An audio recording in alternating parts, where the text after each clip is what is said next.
Happy Tuesday and welcome to Yahoo Sports Daily. She's Caroline Fenton. I'm Jason Fitz. For the next 2 hours, we will get you caught up on everything going on in the world of sports, including a Monday Night Football bloodbath that you know we have to get to. But before we do that, Caroline Fenton, let's start as we always start. 3 points. What is on your mind first, my friend? News updates. That's some bad news for our friends in San Antonio. The latest on Victor Wembanyama is that he suffered a left calf strain against the Warriors this past Friday night, and he is expected to be sidelined for at least a few weeks. That is per ESPN's Shams Charania. And here's the concerning thing about Victor Wembanyama. One, it starts with the calf strain. That is one that I think should throw up red flags for any NBA fan anywhere, because I'm looking at what happened to Tyrese Halliburton in the NBA Finals this past year. Tyrese Halliburton was dealing with the same thing, a calf strain, some calf, soreness there, and that ultimately led to the torn Achilles. There is a direct correlation between a calf strain and a torn Achilles. At least a calf strain can keep you on the sidelines for just a couple of weeks. A torn Achilles will sideline you for the next 365 days and require surgery. So I don't blame the San Antonio Spurs for taking this very seriously, for being incredibly patient with Victor Wembanyama's calf injury, wanting to make sure that he gets back as close to 100% as possible. Be very, very liberal with his recovery time here. But we also have to look at the San Antonio Spurs and how they're constructed. Victor Wembanyama is the focal point of that team. Everything ebbs and flows and goes through Victor Wembanyama. He is the heart and soul and heartbeat of what the San Antonio Spurs team wants to do. And if Victor Wembanyama is sidelined for too long with this injury, then you can throw Wemby's MVP hopes out the window, because he won't be hitting that minimum threshold for number of games played to be considered for MVP. Right now, though, the Spurs should be focused on the health of their superstar, but something to keep in mind over the next couple of weeks for this Spurs team and once we get to MVP voting time. Caroline, that brings me to my first point. Also, a strain of a calf in the NBA. That's right.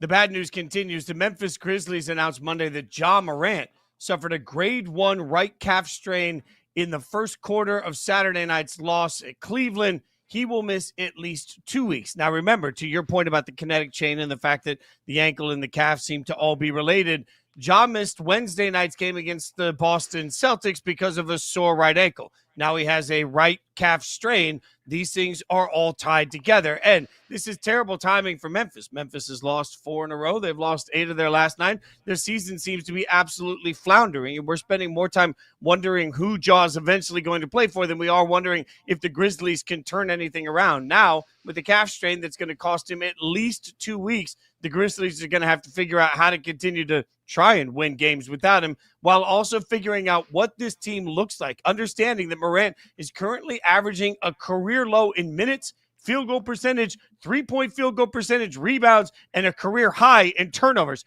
That is a disastrous combination of numbers that tell you, quite simply, it is not going well for Memphis. It is not going well for Ja.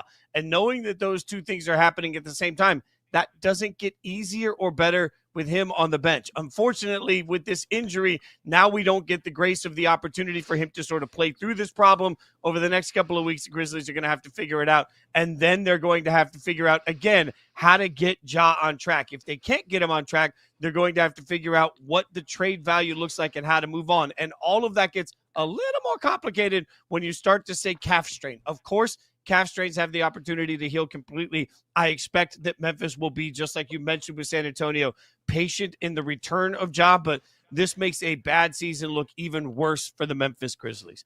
All right, let's get to the top point of the day, and it comes in the form of a Monday Night Football bloodbath. I predicted yesterday a 41-17 win for the Cowboys. I was oh so close. They took a knee on the 3-yard line at the end of the game. Could have gone in and scored and made me look close. Right. 33-16 is your final score in an absolute butt whooping by the Dallas Cowboys over the Raiders. And look, the Cowboys get a win. This is where everybody's going to start freaking out. The question is, Caroline, what do you make of it for Dallas? See, that's a great question. And that's what I've been asking myself, Fitzy. That's what I was asking myself throughout the entirety of that game. Because, of course, we know that Dallas made some defensive moves at the trade deadline. And they bring in Quinnen Williams. I'm excited, last night to watch Quinnen Williams and his debut in a Cowboys uniform. But I kept asking myself, as easy as their job for the Dallas Cowboys defense looked last night, how they were able to stop the run consistently, having held the Raiders to 27 rushing yards. Oof. Everything for the Raiders offense looked difficult last night. So I had to ask myself, with the addition of Quinnen Williams, is the Cowboys defense that much more improved? Or are they just playing the Raiders? I wasn't surprised to see the Dallas Cowboys offense be explosive. We've seen the offense be explosive. Now, they sputtered over the last couple of weeks, kind of laid a dud against the Arizona Cardinals, but coming off of the bye week, George Pickens was in great form. CeeDee Lamb was in great form. They were running the ball incredibly well. Dak Prescott was explosive, but we knew that. We knew that was going to happen because we've seen that from the Dallas Cowboys. That's what this team is. But defensively, are the Cowboys improved, or was it just the Raiders? And that's where, look, you're going to hear a lot of people tell you about all of the new defensive players that are back from injury and how rebuilt this Cowboys defense is. That might be true. I would argue that the Cowboys could have gotten tougher competition in a practice. I would argue that the Cowboys get tougher competition in preseason. I say this as a person with the Raiders helmet behind me.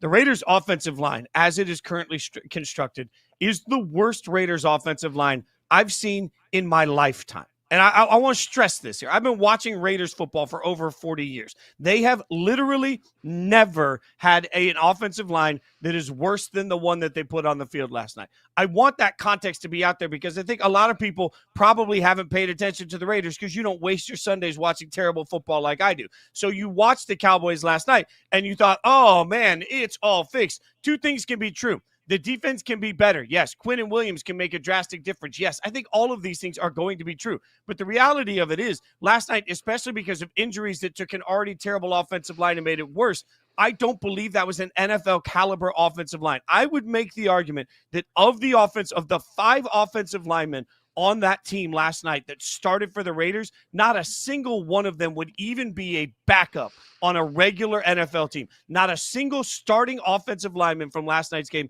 would actually even back up on a team like Kansas City that's not even having a great year, or a team like Philadelphia. That's how bad it is. So when you take what you saw from Dallas last night, I genuinely believe you need to take it with a grain of salt. You're hearing a lot of people talk about the fact, Caroline, that the Raiders didn't run the football last night. They didn't run the football not because they didn't want to. They didn't run the football because the coaches knew there wasn't a chance in hell that offensive line was going to be able to stop anything to run the football. Like, I hear, let's run the ball more. You can't. So this Dallas team went out and whooped the snot out of a team that I think is actually at this point today worse than the Tennessee Titans. So I don't know what we're supposed to make of it. It's a terrible football team that lost to a pretty good football team, and it doesn't mean anything has changed for Dallas. Ooh, Tennessee Titans catching strays out here.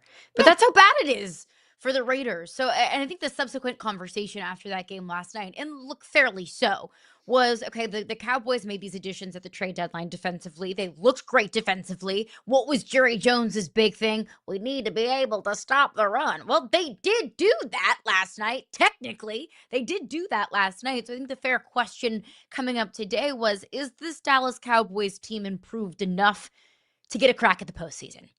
And I look at their schedule upcoming, Fitz. Eagles, Chiefs, and then at Detroit. It doesn't get much tougher than that. I mean, that is juggernaut after Super Bowl contender after heavyweight. So you might be able to talk yourself into, after what we saw last night, a much better defensive effort from the Dallas Cowboys than probably we've seen all season long.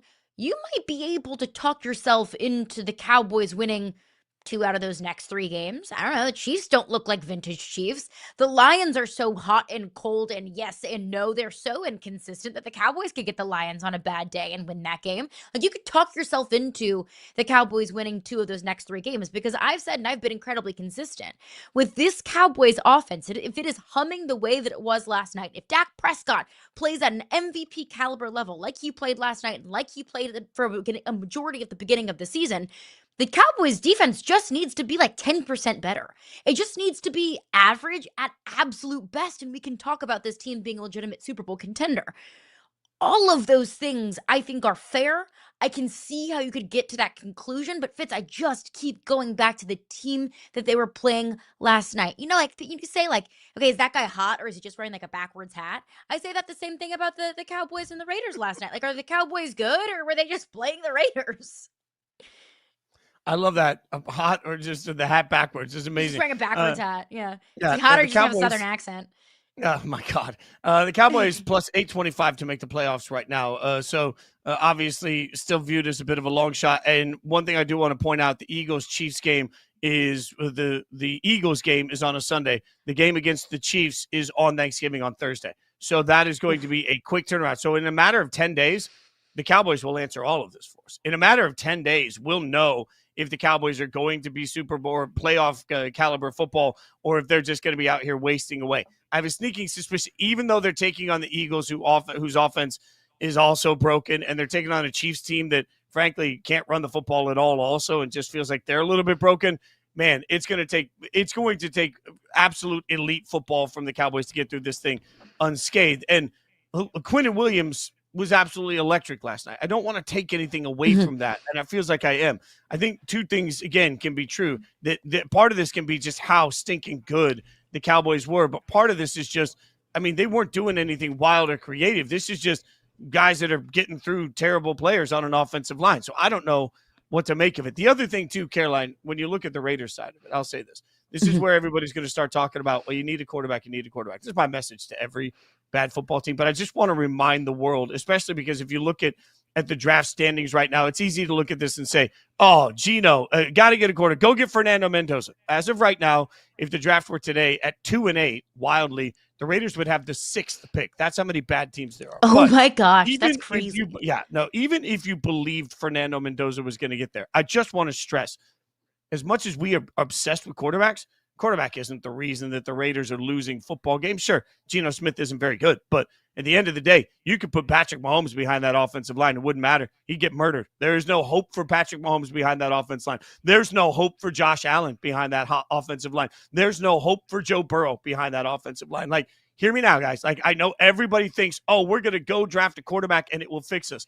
Part of the reason that these teams that keep drafting quarterbacks at 1 overall end up sucking and firing their coach within the first 18 months is because there is no infrastructure around that quarterback that can allow for any opportunity for success. Yeah, I don't think Geno's the long-term answer, but I also think if you're being real, if you rip the Band-Aid off and you have an honest conversation about a bad football team, this football team, the Raiders football team, is in need out of 22 starters of probably 18 new players across the board just to be competitive. So you could put Fernando Mendoza back there all day long. My question to you is, do you think he's Moses? Because unless he can part the seas and make something happen in front of him, the fat guys up front are not going to keep him alive. They're not going to keep him upright, and you're still going to suck. At some point, you got to do the boring thing, and you got to actually prioritize offensive and defensive line across the whole if you want to have a successful football team. Geno stinks. He's not very good, but I don't think anybody would be good. I'm not saying Geno's the answer when this gets clipped off and aggregated. People say I'm apologizing for Geno. No, it's fine. Geno sucks. Whoever you put there at quarterback is going to suck every bit as much. So if you don't fix the 5 fat guys sitting in front of a quarterback, this team is going to suck for the rest of my life. Let this be a reminder that is the spine of your offense, your offensive line. If you don't have an offensive line that can pass protect or create holes for the most explosive running back that we saw in college football in the last 30 years in Ashton Genty, you can't do anything. So let that be a reminder whenever your favorite team takes a left tackle with the 7th pick in the NFL draft and you think it's unsexy because it's not a skill position player. It's really sexy when your quarterback isn't on his butt on the ground or when you can pop off a 40-yard run for an explosive because you can actually protect the quarterback and open up some run holes.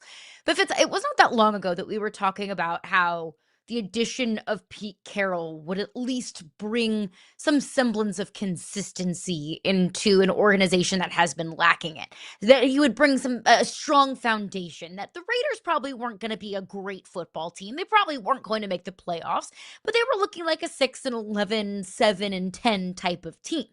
Now they sit at 2-8. The season is done. How do you feel? You are a Raiders fan, a diehard. It is your heart, it is your soul. That is your favorite team in the world. How do you, as a fan, feel today? No, numb. I mean, I've seen mostly. This is where I tell everybody, when you sit there and your team's really good. I remember when the Raiders lost the Super Bowl, and I looked at my buddy because they'd lost the AFC Championship game, they'd lost the Tuck Rule, they'd lost the Super Bowl, and I said to my buddy, I was like, "Hey, I'd rather not even make the playoffs and continue to go through this heartbreak of losing this late in the season." I said that out loud, and then I watched my team lose double-digit games for double-digit consecutive years, and since that Super Bowl, I've seen a total of 2 playoff games, no wins. And I've seen only 2 winning seasons, like in 20 plus years, 2 winning seasons. At some point, you just look at it and say, I'm numb. I'm just numb to it. Like last night didn't surprise me. The Raiders got their butts kicked exactly the way that I think the Raiders thought the Raiders were going to get their butts kicked. I think they're going to get the butts kicked the rest of this year. And I think at the end of the year, as defeating as it is to say, you're going to have to re-examine all of it, blow all of it up, and start it over. We'll get to some hot seat conversation because we are at that point now where we start to know who's good and who's bad across the NFL. But coming up next, obviously, I've got great vibes about the Raiders. We'll check in on some of the vibes around teams that are actually good. I promise we'll do that next.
Oh, you know what that means. It's time to check out some vibes. It's the Football Vibes Index, where we check out some of the teams across the league and figure out how the fans are feeling right now. We're going to do some good teams. We're going to do some middle-of-the-road teams. We're going to do some bad teams. We're going to get all of it. And we'll start with one of those bad teams, not my beloved Raiders. If you missed it, I already eviscerated them. Go check it out. I just wanted to use a big word. Let's go to the Falcons. The Vibes Index, Caroline Fenton, on the Atlanta Falcons. On a scale of 1 to 10, where do we have them? The Falcons vibes are at like a 1. Like they're not the worst ever. Like they're not a total and complete 0, but they're pretty darn close to it. Because what's the reason for optimism in Atlanta other than there's always next year? And that's the great thing about sports. There's always next year. But your quarterback is out for the rest of the season. Atlanta right now is in a position that they need to start figuring out what they have in Michael Penix Jr. It gets late really early in the NFL. And next season, Michael Penix Jr. will be going into year 3. At some point, you have to figure out, Do you want to give Michael Penix Jr. a fifth-year option? Is Michael Penix Jr. your quarterback of the future? Because where it stands right now, the Atlanta Falcons would have a top 10 pick. There is a realm of possibility that they could get a quarterback in this year's draft, but they're not going to be able to know if they need one or not because Michael Penix Jr. can't get out there and stay out there on the field. So that in and of itself, in terms of long-term planning, makes the vibes very low. But also, this was a year that was supposed to be different for the Falcons. They have so much young talent. Bijan Robinson looks like that next elite, focal point running back in the NFL, like Jonathan Taylor is this year. That Drake London has been such a reliable target for this team. James Pierce, adding him on the defensive front, that Atlanta has pieces, young pieces that they can continue to build around for the next several years. It just hasn't come to fruition. And when you play in a doo-doo division, you shouldn't be completely out of the divisional conversation before Thanksgiving. But the Falcons are. Yeah, they're out. And to your point, they don't know if they have a long-term quarterback answer, unfortunately. They don't even own that first-round pick that they would have because the Rams have acquired it. So they can't fix whatever they have. Thing. Yeah, they're going to be stuck here. And look, I love the thought of Michael Penix Jr. Being the guy. But what have we seen over the course of this season? Like, he's had a couple of games where his completion percentage was fine. But for the most part, like, he completed 60% of his passes for under 2,000 yards. It was fine. There were moments that it looked okay and moments it didn't look okay. I'll give the vibe index for them a 3. And I'm not giving them a 3 because it's actually a 3. I'm giving them a 3 because I realize that's the most painful number you can ever give any Falcons fan, 28-3. So 3 is just the number that sticks in my head for the Falcons. As they're going to have to just I know. I'm just throwing haymakers at Atlanta. Man. This is the moment where it's like, oh, we have young talent. Okay, cool. If I had to take a shot every time that I heard about the talent in Atlanta, I'd be in rehab. It doesn't actually amount to wins. Oh, we got a quarterback. Maybe you do, maybe you don't. Oh, we'll just address it in the draft. No, you won't. Like, I don't think things can get a lot worse than they have for the Atlanta Falcons so far because they have everything you think you should need. But then all of a sudden you look at it, you're like, I think we have everything, but I'm not sure that we don't actually have nothing all at once. So much like 28-3, where you have hope and then you lose it, the vibes are a 3. I'm sorry, Falcons fans. I threw a lot of shade at you in a very little amount of time. Harry Douglas, I love you so much, and I'm sorry. You're like a brother to me. Falcons fans putting something extra in their coffee this morning after that. Well, It's jeez. How about well, look, you know what? He's a hurt man after last night, everybody. I'm hardened. I've seen some things, all right? This is prison me. All right, let's go to the Chargers. The Chargers, the vibes on the Chargers, who obviously suffered just a blowout loss over the weekend. They are still in playoff contention. Caroline, what are the vibes? What's the vibe number for you on the Chargers? Yeah, the Chargers are at like a 3. And not high, but significantly higher than the Falcons. Because like you said, if the season ended today, the Chargers would be in 6 in the AFC. They would be in the postseason. So your vibes can't be totally in the toilet if you're currently in postseason contention. And yes, they just got their butts whooped by the Jacksonville Jaguars, but they've won 3 of their last 4 games. If you throw out that Jags loss, which I know you can't do, but if you throw out that Jags loss, and they've been able to piece together wins against bad teams, but they're wins nonetheless. Now, the reason why it can't be higher, the reason why I can't just say, okay, it was a bad game. Everybody has a bad game every once in a while in the NFL. It's the injuries, and it's the injuries on the offensive line. It's the injuries on an offensive line on a team coached by Jim Harbaugh, the man who said that he does think offensive linemen are skilled position players. He puts so much emphasis on the offensive line. So much of what they do runs through the offensive line. Justin Herbert's been getting absolutely drilled. They struggle to run the football. So the vibes are low, not incredibly low because they're still in the postseason, but they're low because I can't project this team to win any actual tangible games that matter as long as Joe Alt and Rashawn Slater on the sidelines. So they're 7-4 right now, and I'm gonna put the vibes at a 2, and I'm gonna put them at a 2 because my algorithm gives me a lot of Chargers content since I'm a Raiders fan, so I see how upset the Chargers are as a fan base, and I understand it. I'd be upset too because again, when you talk about the right coach and the talent and the expectations that came into this year, through no fault of their own, it just feels like injuries have derailed this season. And what's wild is at 7-4, they got a get-right game coming on November 30th against the Raiders. That's their next game, right? So they're going to move to 8-4.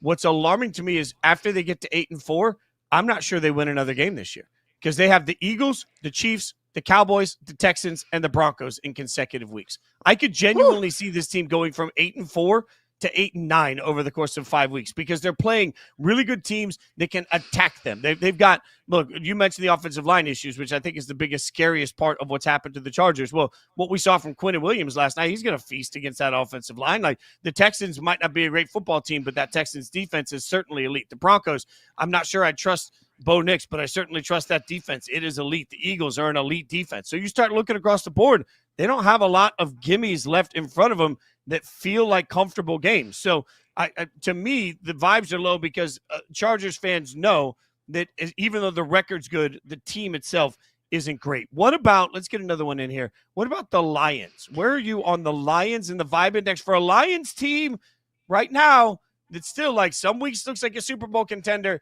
and some weeks does not?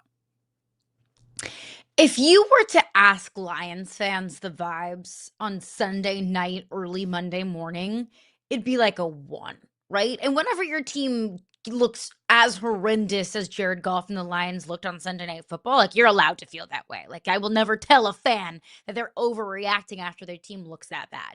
But once the dust settles and the football hangover starts to wear off, I think it's fair to say the vibes are very just stuck in the middle. I'll give the vibes like a 5. Now, the Lions would not be in the postseason if the postseason started today. The good thing is the postseason does not start today. And the good thing is I've seen enough good football from the Lions to trust this team to find themselves in the postseason. They have enough gimmies coming up on their schedule. They get the Giants at home. They get the Steelers at home. They go to the Vikings. Now, going to Chicago and the Bears is not necessarily a gimme. They get the Steelers. Like, there's plenty of winnable games upcoming if we see the Lions play at least a good brand of football. When the Lions are playing up to their ceiling, they look like the best football team in America. But the problem is we just don't see enough of that consistently. So because of that, we've seen a lot of good and we've seen enough bad to be concerning. I'm putting the Lions vibes right smack dab in the middle. Yeah, I think they're even lower than that. But I would say I give about a 3. But I would say this: 5 for all fourth down attempts that they had. Yeah, one for each fourth down. I love that. one for each fourth down attempt. I think the Lions have a chance to show us right now who they are organizationally.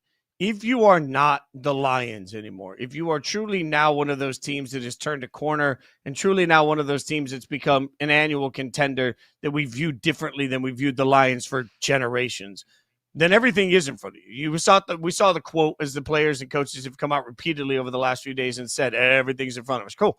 That's fact. The question is, can you take advantage of what's in front of you? And if the answer to that is yes, then the Lions have proven that they're a new Detroit Lions, and whoever they were for most of our lifetimes doesn't really matter. If they simply fold and they become sort of the Lions that they're known for being, then that's a reminder that even through all of the winning they've done, the sort of dirty, dark culture in the corner hasn't really turned. So I think the Lions will prove to everybody they're fine. I know some Lions fans that are already saying, oh, we lost our window. Like, the Super Bowl opportunity's lost. We should have done it last year. Like, look, I think Lions fans are already losing their minds, but they're losing their minds because they have a lifetime of misery. So it just makes it easy to lose their minds. I still think they're too talented to not find their way to the playoffs. But Caroline, who they are in the last half of this season, I think tells us a lot about who they'll be for the next 5 years. Also, I think the Lions are, and I do believe the Lions will find themselves in the postseason, and once they're in the postseason, anything can happen.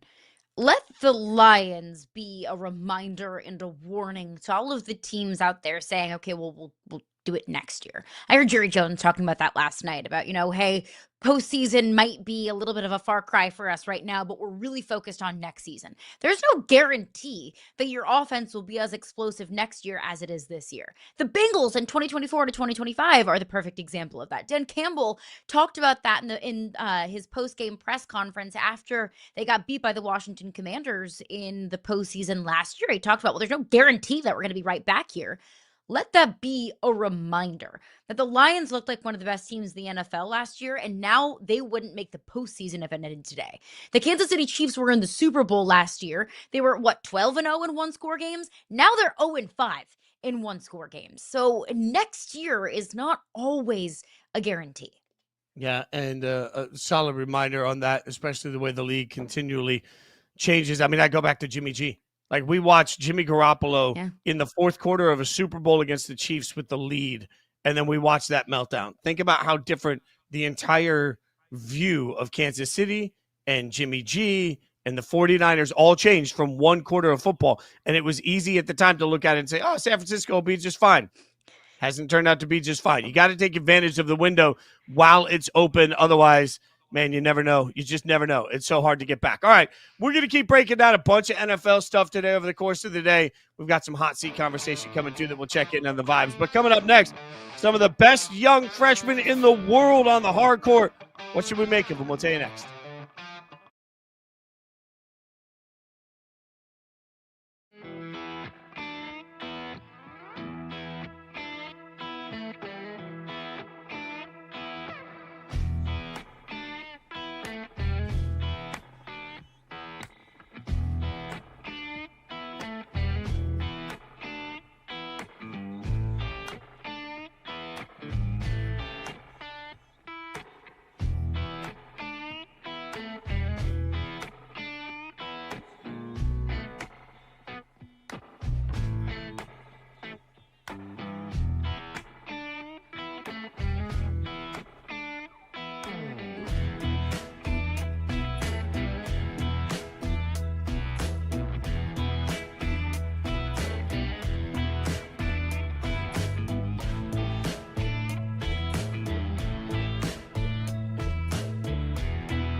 You're supposed to be in high school. You forego your senior year. You go as a freshman. You do what you do at Duke. Lead your team to the national championship game. For me, he put the team on his back. Yeah, he has some dudes around him. Can nibble, can ball. Malu Watch is a first-round draft pick, or a lot of pick easily. But Cooper Flagg's ability to be the ultimate winner on both sides of the basketball, the way he has that impact, to me, is through the roof.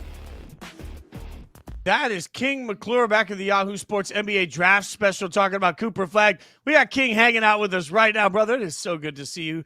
You see these guys up close and personal as an ESPN analyst and working at NBC Sports. Like, you're all over the place. We appreciate you hanging out with us. You feel good about that Cooper Flagg take now? I mean, obviously, we've seen Cooper in the league for a minute. How are we feeling about Coop? You know, I do feel good about that take. And I think at first he was asked to get out of his comfort zone, to play that point guard spot that Jason Kidd wanted him to play. And he can do it. He was capable of doing it. However, that's not what I think fits him best. And that's not where you'll see the most success. So I think now, I mean, especially in this game this past Sunday against the Trailblazers, I mean, at the end of the game, who are they going to? They're going to Cooper Flagg. He scored 19 points in the fourth quarter and then in overtime. They're looking for him to be aggressive and then moving him back to his spot at the three, where I think that's where we'll see the best version of Cooper Flagg. So I think the best is yet to come for him. The Mavericks just have to figure out how they can get wins. And one of my favorite games that we all play as, sports fans and sports media is the revisionist history game. Looking at this stacked freshman class in college basketball, we have AJ DeBanza, Cameron Boozer, Darren Peterson. If Cooper Flagg stuck around, of course we know that he did reclassify. So if he did stick around and he was part of this freshman class, where would Cooper Flagg rank among these dynamic freshmen that we're seeing in college now? Oh, that is a great question. I would say he is for sure a top 5 pick. However, Darren Peterson, AJ DeBansta, and Cam Boozer are all giving him a run for his money at number one. I think if Cooper Flagg was in this draft class, he would make things even more interesting. I don't think it necessarily would be the year of Coop, but I just think that he would add on to this great list of freshmen. So I would say top four for sure. I just don't know who would go number one. What makes AJ so special? It's the confidence for me. When you watch the game against UConn, all right, that first half, it looked like he tried to force the issue. It was almost, if you watch college football, it was very similar to what we saw with Marcel Reed when A&M played this past weekend. That first half, he was terrible. The second half, he was phenomenal, right? So when you look at AJ DeBansta in that first half, he was horrible. It almost looked like the moment was too big. They got down big. They got down by 20. But in that second half, he flipped the script. And mind you, they didn't have Kennard Davis because of the DUI, so Kevin Young sat him out. They didn't have Keba Keita because he went down early on in the game and got injured. So you're down, you're without two starters. Your defensive anchor and probably your second best or third best offensive guy. So now AJ DeBansta to flip the script from having a horrible first half to now taking over the game in the second half and truthfully propelling his team to make that comeback, despite them not winning the game. I mean, Rob Bright had that turnover towards the end of the game. But for AJ DeBansta to just flip a switch mentally, to see that out of an 18-year-old kid, especially when you're on the road in TD Garden at the Celtics arena, that right there was extremely impressive. And I think for me, it's the confidence. No matter how bad he's playing, no matter what is going on, he still knows that he is him. He knows that he is the best player on the floor, and he's willing to go show it. Hat tip to you for finding an intersection of college basketball and college football there with the Marcel Reed reference. So we are just a few days away from Feast Week, one of my favorite weeks of the season in college basketball. Looking at the slate upcoming, who do you think has the most to prove during Feast Week? Oh, I wouldn't say they have the most to prove, but I think that they need to figure something out and figure it out quickly. When you look at this Michigan team, I mean Dusty May, we know how good of a coach he is. However, you go to overtime at the crib against Wake Forest, then you go to TCU and you barely squeak by a win. To me, it doesn't look like these guys are clicking.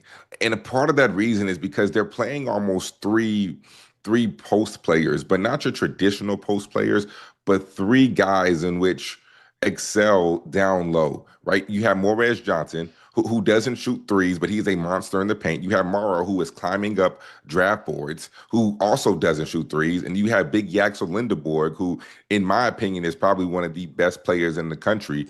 And once he figures it out with this Michigan team, he will be up a National Player of the Year candidate. I mean, last year at UAB, my man was putting up 2K numbers, literally 30 points, 24 rebounds. That was a constant thing for him at UAB last year.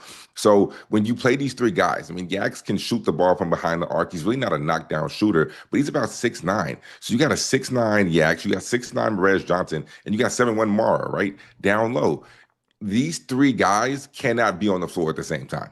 The spacing on the floor is not great. Elliot Cadeau, point guard, transfer from North Carolina. Really good player, really good passer, but not an elite level shooter. Namari Burnett, not an elite level shooter. So you don't have enough shooting on the floor. So you have to be able to find a way to get more shooters on the floor and maybe bring not Yax off the bench, bring Morez off the bench. But honestly, it's going to be tough because all three of those guys in Morez, Yax, and Mara deserve to be on the floor. So Dusty may have to figure out a way to get more shooting on the floor with these guys and maybe simultaneously bring them in. I don't know. But they have to figure something out because it's not looking good.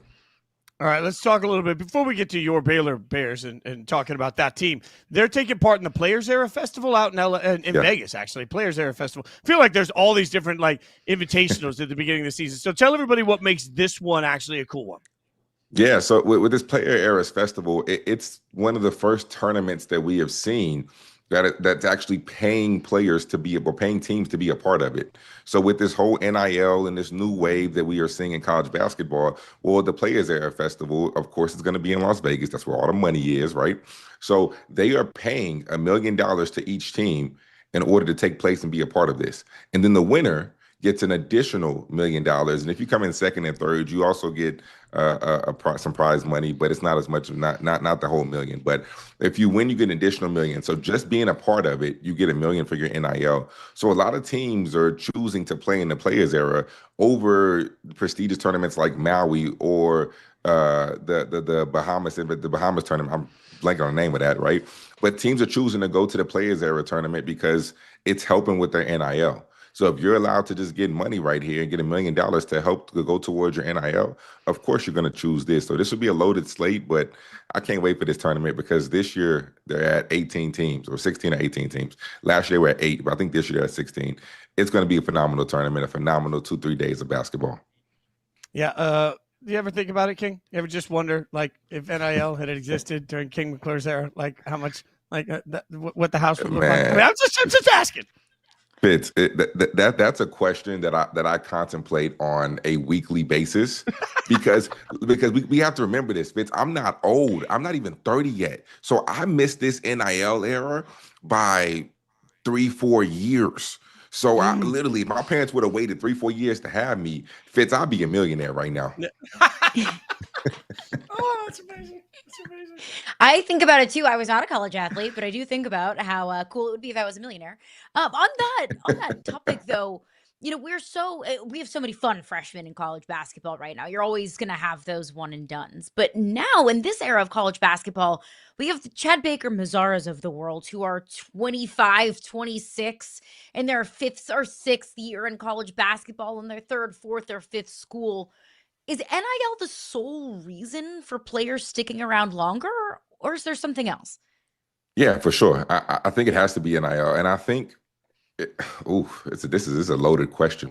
I could talk about this for hours, but yes, to answer your question, yes, I think NIL is completely changing the whole landscape of what we see as college basketball, and players do want to stick around longer because they're not crazy, they're not stupid, they understand that they might not be able to make the same amount of money in the NBA because they aren't NBA guys. Then if you go overseas, right? Let's say you make $500,000 in NIL. When you go overseas and you're not an NBA guy, your first contract is probably going to be no more than $80,000. If you're a high-level college player, you might get $100,000, maybe first year, maybe. But that's on the extreme rare case that you're just one of those dudes. Right. So if you're looking at 80,000, I mean, the discrepancy between 500 to 80 to drop down to 80, you want to stay in college as long as you can. I think that's also why we're seeing so many foreign pros come over from that overseas game to come play in college because now you're able to get a lot more money. The money in college is unreal. It is insane the amount of money these guys are making. I mean, honestly, let's take it back to what I said. I wasn't a college star. I mean, I was a really good college player, but I averaged like 10 points a game my senior year. But a dude averaging 10 points a game right now for the market is literally $1 million. Like that's the market, and I wasn't a star by any means. So we're talking about stars these days. The market for those guys are literally over 2.5, 3 over that. That's what stars are making. I do think the revenue sharing will help a little bit, but right now, I mean, if you have eligibility and you're able to come back, it's a no-brainer to still stay in college because this is where the real money is. And at some point, the beautiful thing about it is, if you're a fan of a college basketball team, success is attainable. You just got to have the money to want the success. I will remind everybody that as of 2023, the last year we actually tracked it, there were 10,655 men's college basketball players in Division I. 10,655. How few of them go to the NBA is a reminder of why this is important for so many kids, that this is their best shot at earning. Before we get you out of here, Madison Square Garden tonight, huge. Kentucky versus Michigan, Duke versus Kansas. Is there something you're really stoked about with tonight? Yeah, I want to see if Darren Peterson plays. Bill Self is kind of being very mysterious with letting everybody know if he's going to play or not. But if he doesn't play for Kansas, Kansas has no shot in beating Duke. Even with Darren Peterson, it's going to be a tough task. But Darren Peterson, Cam Boozer, I mean, this is a matchup that we will probably see in the NBA for years to come. But this right here, Darren Peterson plays in the Garden with how good everybody says this young man is, with how good I've seen this young man be. This is where the stars shine the brightest, in the Garden. So if Darren Peterson is able to play, I can't wait to see what he does at the Garden. Who's winning it all, King? Who's winning it? Who's hoisting the whole thing? End of the year. Oh my I know. goodness, Fitz. It's never too early. It's never too early. Goodness, Fitz in November. Okay, if I had to just throw it out there, let's say based off what I saw the other day at Purdue, Alabama, I'm gonna go with Purdue. Oh, real daring pick. King goes with the number 1 team in the country. You can hear him on a broadcast on ESPN. You can obviously watch him on NBC. King McClure, thanks for hanging out with us, brother. We appreciate you. Can't wait to watch this. Appreciate y'all. Appreciate y'all having me. Thanks, King. And he's right. He would live in a mansion if he had just been a few years younger. Coming up next, they're living in mansions. We're figuring out triple threat in the NBA. Punt, good Lord. Are we passing it? We're shooting it? We're dribbling it? We'll tell you about it next.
Some more unfortunate NBA news regarding yet another injury. Last night against the Cavs, Giannis suffered a groin injury. He left the game, did not return.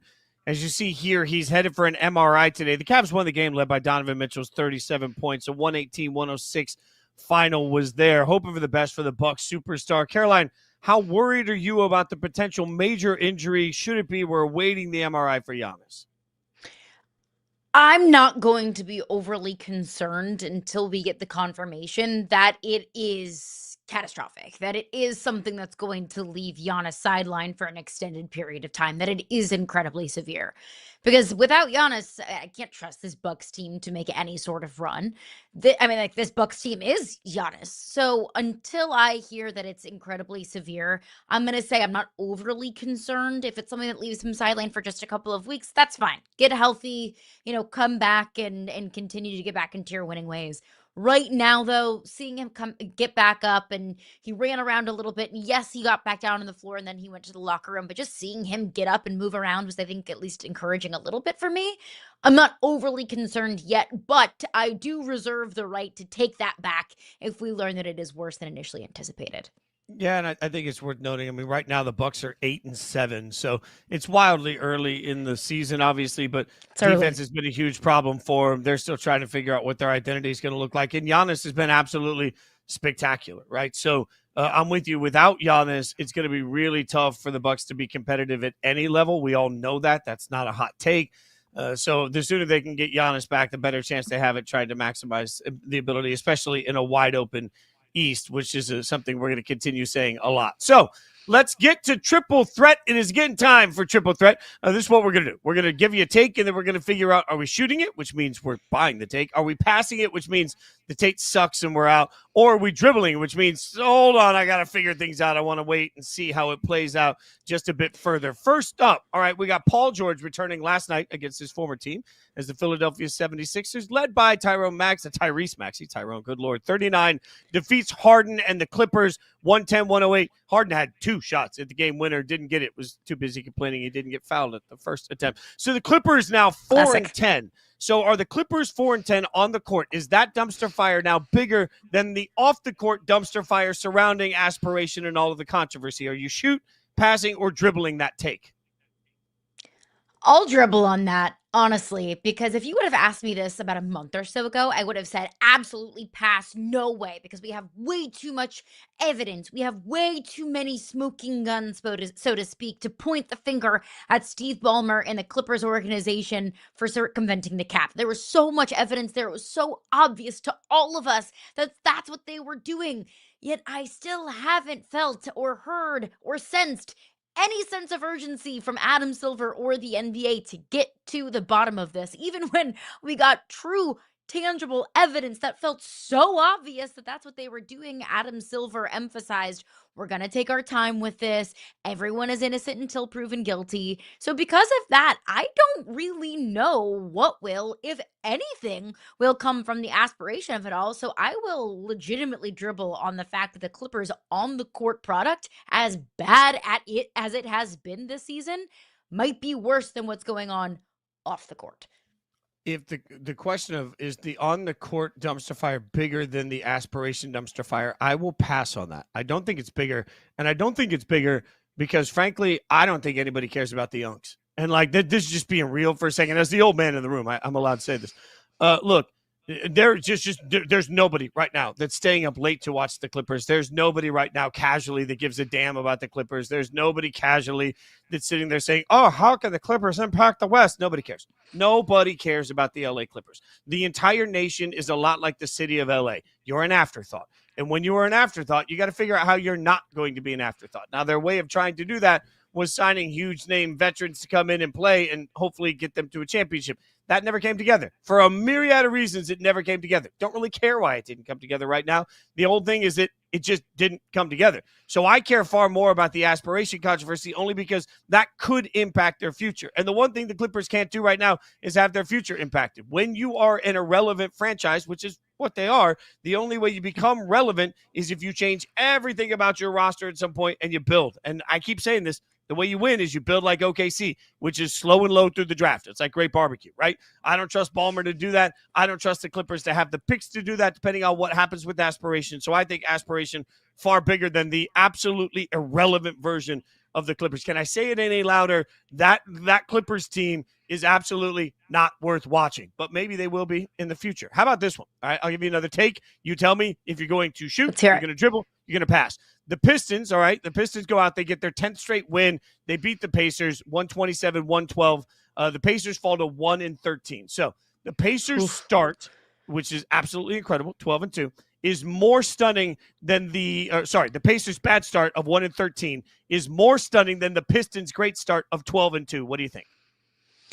I'll shoot on that. And look, I think we all should have expected the Pacers to take a step back. No Tyrese Halliburton, your star, the key cog of everything that you want to do. Obviously, you're not going to look like the same team that made it to the NBA Finals just the year prior. I think we all should have expected at least a step back for this Indiana team. But this Indiana team stinks. They're terrible. They've won one game. They are in dead last in a wide open East at 1-13. And look, I'll give all the credit in the world to the Pistons. That, yeah, it does kind of feel like they came a little bit out of nowhere, but it's not like they were, a total and complete stunner and surprise. They've been a lovely surprise, but it's not like they just came out completely out of nowhere, in my opinion. I think the Pacers, rather, doing a total and complete nosedive is more stunning to me. And it's early. It is early. But I'm shocked by that early. That's why I'm going to dribble on it, because it is early. I'm stunned by how bad the Indiana Pacers are. I think we're all stunned by how bad the Indiana Pacers are. I have a hard time believing that this is who the Indiana Pacers are going to be for the entirety of the season. And if they are, then that will be stunning and sad, honestly. We talked earlier about the need to take advantage of your window when you're in it. It would feel jarring to go from the Game 7 of the NBA Finals to winning 10 games this year. It just, that feels like a long leap for me. Also, I'd be stunned if by the end of this whole thing, the Pistons are actually the 1 seed in the East. So to me, maybe it's because I'm just not ready to accept the results that we've seen from either side that makes me want to dribble it out until we see more. So I'm going to wait to actually decide what I think of that take. In the meantime, by the way, congratulations to the Pistons who are absolutely crushing it. All right, let's get one more in here. We're going to figure out if we're going to shoot, we're going to dribble, we're going to pass this. We got one more. We're going to move on to the Bulls. The Bulls improved to 7-6. Josh Giddey, 21 points, 14 boards. Chicago's bench, 66 points. They take down the Nuggets, 130-127. They've got some close wins on the resume over the last week. Jokic went ham in this, 36 points, 18 rebounds, 13 assists. Didn't matter. Snapped their 7-game win streak. Chicago, here's the take. Chicago is just one big trade away from being a legit contender in the East. Do you shoot, you pass, you dribble that take? I think I shoot on that. And my sense of hesitation has nothing to do with the Bulls or my hesitation and their ability to be a contender. Because why would I hesitate on that when you can take down that Nuggets team even on a day where Jokic does Jokic things? And that's the thing. Like, Jokic is going to do Jokic things. It's how can you overcome it? The Bulls did just that. They're getting a ton of depth in bench scoring. Josh Giddey has been so incredibly consistent. So my hesitation doesn't come from hesitation about this Bulls team itself. My hesitation comes from what trade is out there that's going to take you from where you are right now to legitimate contender status, or even, more comfortable in feeling and calling them a legitimate contender. Anthony Davis is going to be the name that I think is thrown out there, who I'm sure the Mavs would be, shopping him at the trade deadline. He would be on the trade block, but what does trading for Anthony Davis really do for you? I mean, sure, when he's healthy, he can be one of the most electric players in the league. When he's healthy, that's a pretty big caveat, because Anthony Davis is more injured than healthy at times, it feels like, and he's not healthy right now. So I don't know who that player is. I know it's not Anthony Davis, but it does feel like the Bulls are right there. They could very much so be just one piece away.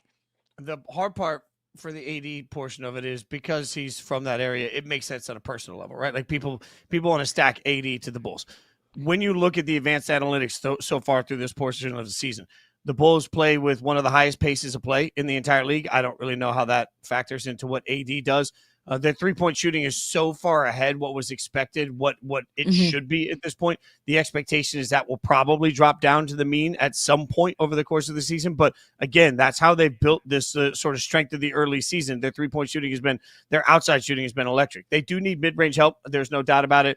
They need help on the inside, I'm sure. But how do you get help on the inside without slowing down the pace of play that is giving you the opportunities to shoot the way that you're shooting? At some point, I would expect Josh Giddey to become at least just a little bit more human. Like, he's been so superhuman through the course of this season. I don't know if that's sustainable. Caroline, I like the idea of a trade, but I'm going to dribble the take because I just don't know if the right fit is out there, and I can't risk the wrong fit that slows down the success that I'm having. Plus, I would point out to everybody that we're sitting here telling the world that the Sixers are a surprise threat in the East, and the Sixers are only one game better than the Bulls. I understand how they're built, but they're only one game better than the Bulls. So than the Bulls are. So to me, I'm not sure that the Bulls can't. If they stay this hot, they might actually find themselves a contender without having to do anything. If they need to add a piece, I'm not sure it's a big superstar trade piece. I don't know what that right answer is going to be. We'll keep breaking it down though. Like, it makes it a fun, exciting portion of the season. Go ahead. That's the hard thing is, one, I don't know who it is. I can't look around the league at a team that's struggling that would be willing to sell either now or at the deadline. I don't know what that piece is. The second thing is sustainability. At this point on November 18th, it's great to look, it's great to look hot, and it's great to look like you are piecing together a consistent winner. It looks like you're piecing together a bid for the postseason. But on November 18th, how much can I trust you to sustainably win at that clip? Which comes back to why Nick Friedel told us yesterday that fans become infatuated with names, and it's not always the right thing for everybody involved. All right, From the NBA back to the NFL, now that we have completed another week of NFL action, we have even more proof in front of us. It's clear that there's some coaches out there that are on the hot seat, and that hot seat is only getting hotter. We'll tell you about it next on Yahoo Sports Daily.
Welcome back to Yahoo Sports Daily. She's Caroline Fenton. I'm Jason Fitz.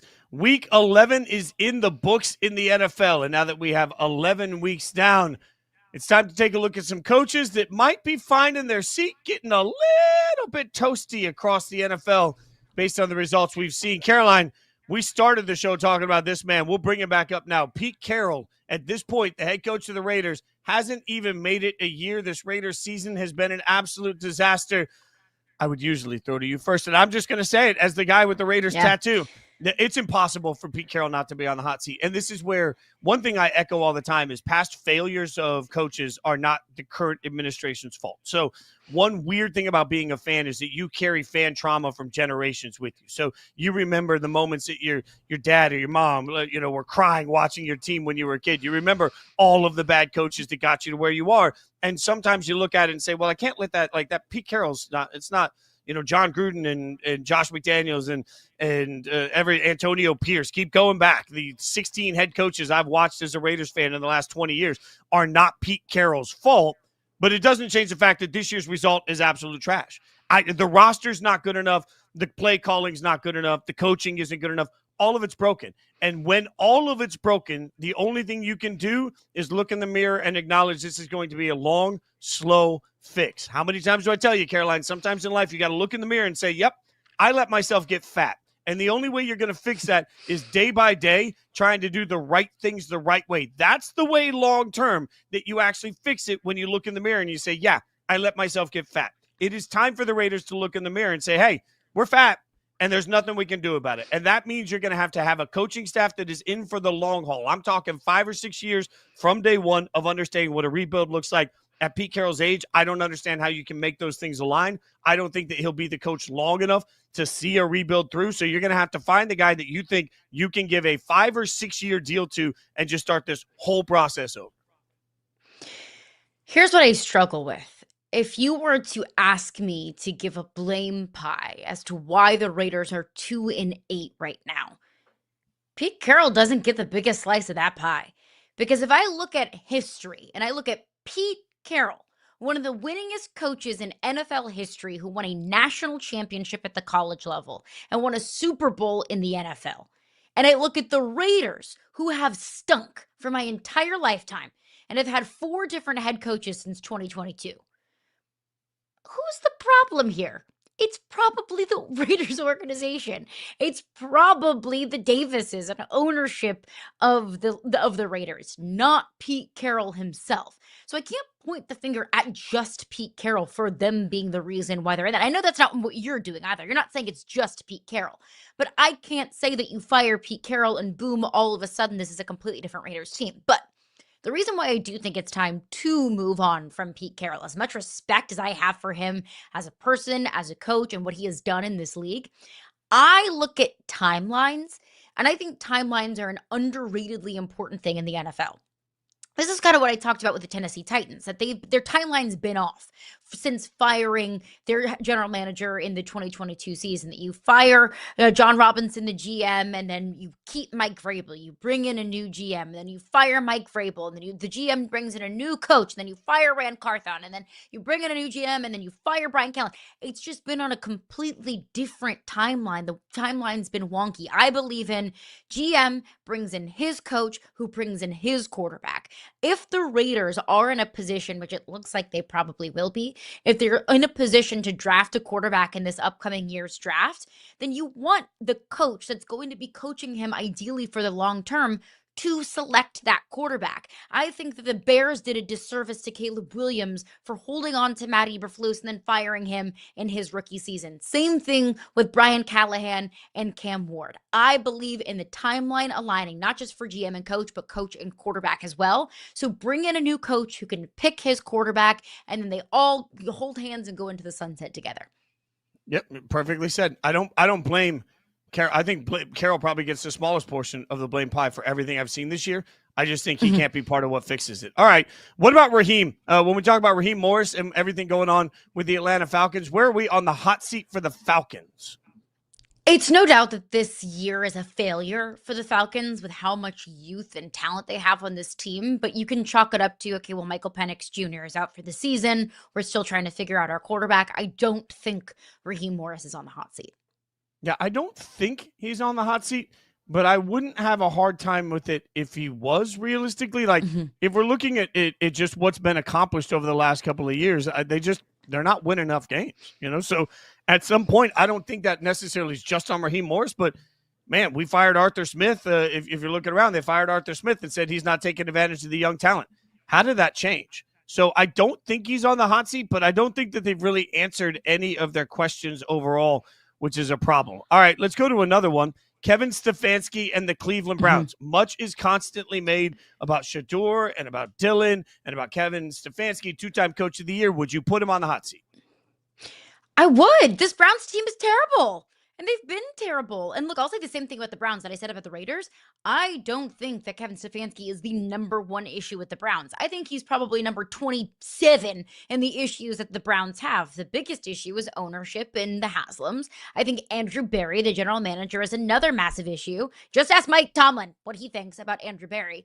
But I think that when the Browns have gotten to the point of just being in the depths of the NFL for so long, you have to make a change. You have to keep some things refreshed. He won't be on the hot seat. He won't get fired from everything that I feel like we've heard and seen from this ownership group. I think it should be in the cards, though. I think it should be in the conversation. Yeah, the hard part about I don't think he's going to be fired. And I constantly go back to how much of it, your blame pie equation. He didn't give fully guaranteed money to Deshaun Watson. He was stuck with Deshaun Watson. All reports after the draft were that the organization liked Dylan Gabriel in the 3rd round, and not many people were sure why the organization also decided to draft Shedeur.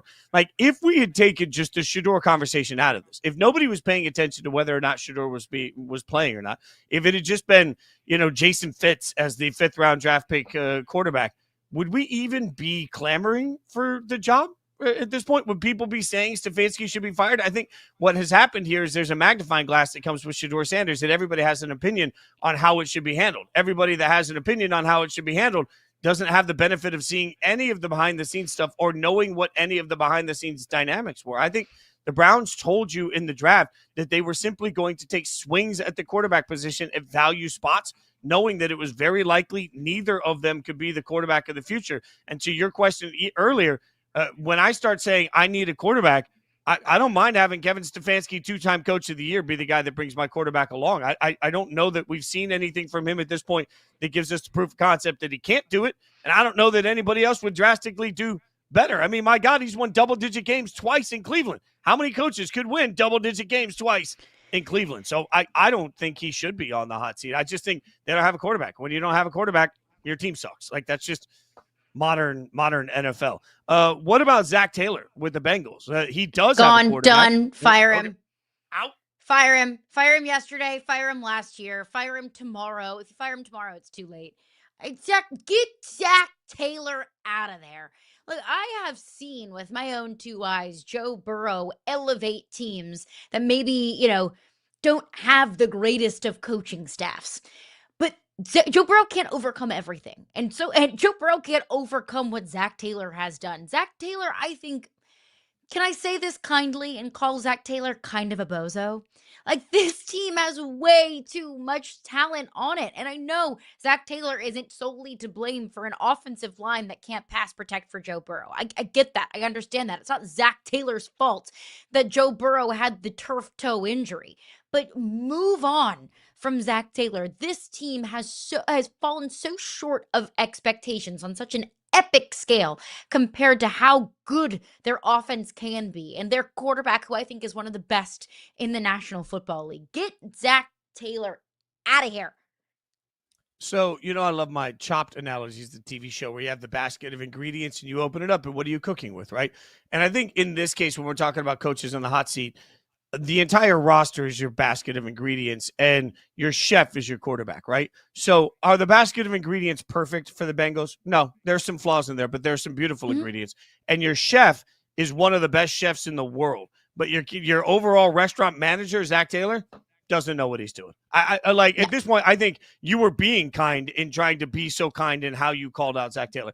I would argue that it was coaching malpractice in the beginning of Joe Burrow's career when they were comfortable dropping him back 60 times a game behind an offensive line that couldn't protect absolutely anybody. I would argue part of the reason that he's constantly injured is because he's put at risk by the play calling. I would argue at some point that Zach Taylor is part of the flaw in Joe Burrow's game, and you have Joe freaking Burrow and you can't do anything with it. You have Joe Burrow and you have Jamar Chase and you have T. Higgins and you have a voice in the room. You have a voice in the organization. I ask, what does Zach Taylor bring to this versus what everybody that plays for Zach Taylor brings to Zach Taylor? At this point, if we're talking about the teeter-totter or the seesaw, depending on where you are, of credit, like I'm looking at Zach Taylor and he's sitting on the teeter-totter and it don't move. But then all the talent he has hops on the other side and you realize, oh, yeah, all this coach has to do is lift up what's around him and not screw it up. And Zach Taylor has done the exact opposite for years. So I am absolutely out on Zach Taylor at this point. Pay him. Just whatever don't you have crash to pay him, the get car. him out of the deal. Yeah. Just don't crash the car. I'll put you behind the seat of the wheel at my car and the gas tank is full. Just don't crash it. And Zach Taylor's crashing the car. Yeah, I don't disagree. What about Matt LaFleur, Green Bay Packers head coach? Do we put, expectations? Jordan Love hasn't really taken the next step. Now we start to hear rumblings from people that LaFleur isn't calling a great offense. Now we have Josh Jacobs out for a bit. We don't know the full extent of that. Doesn't look like IR, but he could miss some time. They haven't told us exactly how that spins. That offense needs him to run well. I don't know what we have in Jordan Love. So where are you on LaFleur's hot seat getting hot? Yeah, no, I'm not there yet. I understand the frustration from Packers fans that this team has been wildly inconsistent. And because of that, you have to look at coaching and you have to point the finger at least slightly to coaching. But still, I still think the Packers are a top 10 team in the league. Not in the NFC, in the league. So you're going to move on from a team that's a top 10 team in the league because you have a couple of hiccups here and there. Like, I understand the frustration, and it is fair to question the ceiling of this Packers team and what Matt LaFleur can do. But at this point, I don't think that Packers fans should be so frustrated with this team and with Matt LaFleur in order to move on from him. You can do a whole heck of a lot worse than Matt LaFleur. I can guarantee you that. I think it's funny that a month into the season, it was, could LaFleur be the coach of the year? And now it's, well, I don't know. Fire LaFleur's on the hot seat. Get rid of the bum. He sucks. It's crazy. I would not put him on the hot seat at all. One more. Let's get a little controversial with this one. Sean McDermott, head coach, Buffalo Bills. Hot seat. Let me caveat this. If the Buffalo Bills do not go to the Super Bowl, that get to the Super Bowl this year, should McDermott be on the hot seat? No. I get it. It's Super Bowl or bust in Buffalo. I understand. There's also 31 teams in the league that don't win a Super Bowl. There are elite teams every single year that don't win a Super Bowl. Now, I wouldn't even look at, if I was going to, say Sean McDermott needs to be fired, I wouldn't say, well, if he doesn't win the Super Bowl, he needs to be fired. I think the most epic failure by this Buffalo Bills team is the fact that Sean McDermott is a defensive-minded head coach, and the Buffalo Bills defense is their Achilles heel. I would say that's reason enough to say that we might need to shake things up. Overall, though, I will use the same argument that I made about the Packers with the Bills. The Bills are a legitimate Super Bowl contender. I think you're getting a little bit spoiled if you're going to say if we get to the Super Bowl and lose that Sean McDermott needs to be fired. Again, I will remind everybody that you can be as fed up with your coach as you want. I get it. I totally understand. There's a lot of bad coaches in the NFL, and there is no guarantee that you're going to find the right hire, a better hire than what you have. So I will just caution fans everywhere that are feeling a little bit fed up with not winning the Super Bowl, but still being Super Bowl contenders. That's why, you're like a sister. We're on the same brainwave so often, Caroline, because I say all the time, you can't just fire a coach.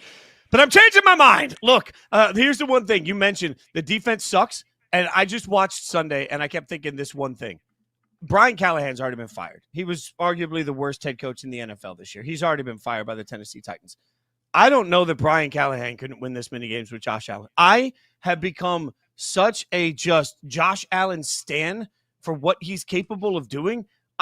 I don't know that the roster even matters. I don't know that the coaching staff even matters. I don't know if anything matters. When you have Josh Allen, you're just going to win a bunch of football games. So I don't know. Usually I'm the guy that 999 times out of 1,000 says, don't make change just to make change. But I keep watching this Bills team, and I'm like, I don't know. Is this the Buccaneers with Tony Dungy that just they needed Gruden to come in for 1 year and win a Super Bowl? Now, he destroyed everything after he won a Super Bowl. But, man, when you want to get that Super Bowl, I don't know what McDermott adds to this equation. I'm starting to come to this is my new conclusion. Just don't have a coach. Just admit to the world, we roll the ball out to Josh Allen. Packers ownership. Whatever. Yeah, there we go. I will push back on that and say, what about Nick Sirianni? Because I could step into this Eagles team and coach it to 12 wins. So we're not putting Nick Sirianni on the hot seat. And I understand the Eagles won a Super Bowl and the Eagles got to a Super Bowl. That's something that Sean McDermott has yet to do. But I could say the same exact thing about Nick Sirianni. Yeah, and if the Eagles lose in the first round of the playoffs, there's going to be Eagles fans that echo your sentiment and then start calling for him to get fired. Oh, it's a wild world we live in. Speaking of fired coaches, we have absolute chaos in college football. But we're about to give you even more. We're going to go full Kings of Chaos with scenarios you can't even imagine that could rock college football next.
Oh, I mean, that just absolutely screams chaos. That meme says everything, and that's what we're about to create in college football. Chaos galore. Now, let's preface this here a little bit and explain to everybody that you are in Louisiana right now, which I am, is yes. important, Caroline, because I'm just wondering, did you happen to track, were you part of Lane Kiffin being tracked on a private plane? For anyone that didn't see this yesterday, Twitter X was going nuts as people were tracking a private plane going to LSU. There were photographers hiding in the bushes in camo just to try and get pictures of a family that came off the plane, one of which the adult was in full like mask coverage, so you couldn't get to their face. Were you hiding out, or were you actually on the plane, Caroline?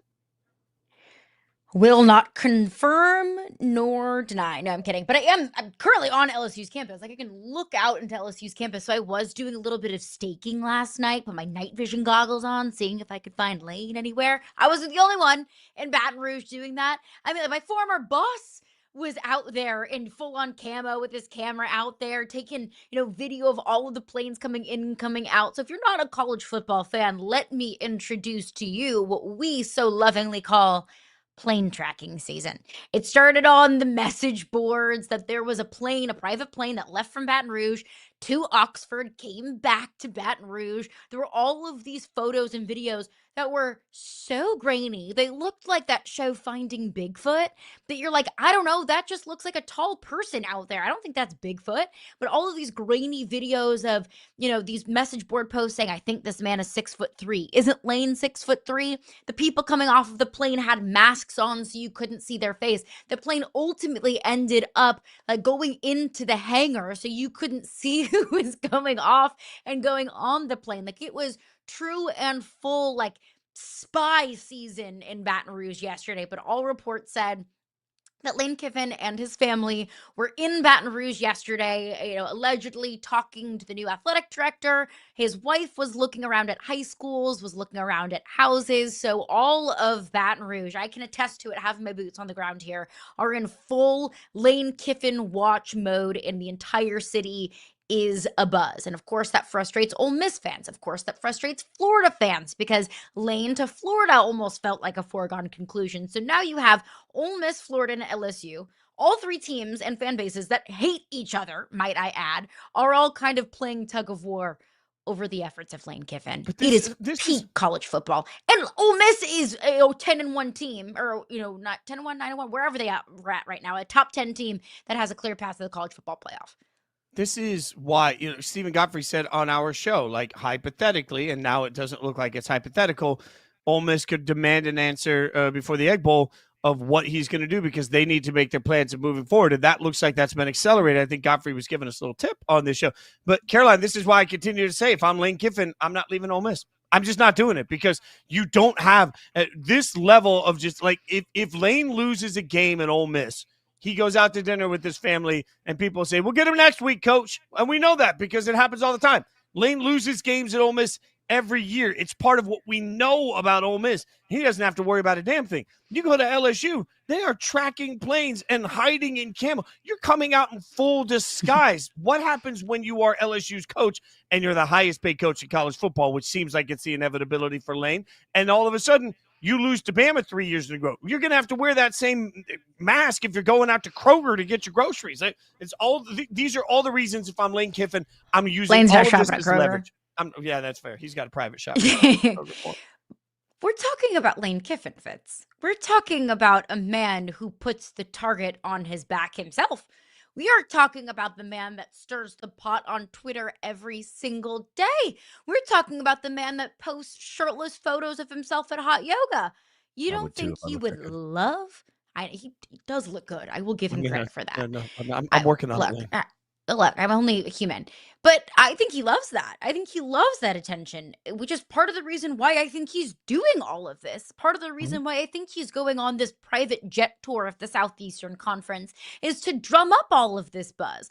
I wouldn't be surprised to see Lane Kiffin stay at Ole Miss and do it with a hefty raise because he just went on all of these tours of Gainesville and Baton Rouge and flirting with leaving and then posting Bible verses on Twitter the very next day. I have nothing against posting Bible verses on Twitter, but Lane Kiffin knows exactly what he is doing. So I think he would love to be the center of attention. And to that, I will say, because I think there's two sides of that. He loses a game, he can go out to dinner at Oxford. But what he also has to do is beg and plead the fan base to show up, to be there, to get your butts in the stadium. There's two sides of the coin of a fan base that can be light. There's nothing light about LSU's fan base. There's nothing light about Florida's fan base. I experienced it when Coach O lost to Troy, and I believe that was the 2017 season. There was a GoFundMe that raised tens of thousands of dollars to pay Coach O's buyout. Coach O wins a national championship, he would have won the Louisiana gubernatorial race by a landslide.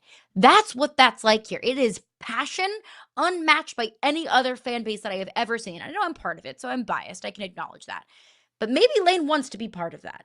And maybe he does it. Maybe he just wants to go where he can get the most money. But he is very smart and being courted the way that he's being courted. Yeah, I will say to that, he could have driven anywhere or flown anywhere and then taken a private jet. He knew that the private jets would be followed, and he knew that he wanted that level of love. All right, so give me a wildly chaotic situation. Not like James Franklin to Virginia Tech. We saw that yesterday. That's cute. Give me a full mayhem situation that will have everybody losing their mind with coaches going from spot to spot. What do you got? Okay, this is my full mayhem chaos scenario, and I could come up with like hundreds of chaos scenarios, but I kind of put this one as my most chaotic scenario. Okay, number one, Lane Kiffin stays at Ole Miss. I don't think that it's crazy to think that he'll get a massive raise. He knows he can win there. There's a lot of stability right now in Oxford. Is it a quote-unquote better job than Florida or LSU? Probably not, just with the, historical winning. But he'll stay. If he does stay at Ole Miss, I would not be surprised in the slightest. So that leaves the Florida job still open. We talked to Stephen Godfrey yesterday. He said, keep an eye on what might be going on at USC. Maybe Lincoln Riley is not in it at USC for the long haul. Maybe, just maybe, Lincoln Riley goes to Florida. Florida right now is desperate for that big-time home run, sexy hire. Lincoln Riley is that at USC and has really, put together a great season at USC this year. Lane at Ole Miss, Lincoln Riley to Florida. Who goes to LSU? It's Eli Drinkwitz, head coach at the University of Missouri. Eli Drinkwitz has been able to make chicken salad out of you-know-what at Missouri. He's made some expert decisions, tactical decisions, giving up play calling duties. Missouri found themselves in a New Year's Six Bowl. They've been constantly in the college football playoff conversation. If their starting quarterback wasn't hurt, I think they would still be in the conversation. Eli Drinkwitz reunites with his former defensive coordinator, currently the defensive coordinator at LSU, and Blake Baker. So Eli Drinkwitz goes to LSU. So who's the head coach at Missouri? It's Jimbo Fisher. Jimbo Fisher has been itching and clawing at the opportunity to get back into coaching. Missouri gets a big-time name, and I think they would be a little bit behind in the coaching hiring process just with all of these things that would happen in order for the Missouri job to come open. So they don't really have a ton of options, so they will go back into the well to a guy who is not currently under contract. Jimbo Fisher comes back into coaching. This is wild chaos, but now, like, as your 80s wrestling tag team partner, I'm standing in the corner and you tag me in and I come running into the ring because here's the thing. You created one opening at USC and you didn't fill the opening at USC. So now I take all of this and I take Kalen DeBoer deciding he just doesn't want to deal with the pain in the ass that is Alabama. And he goes over to USC to become the head coach.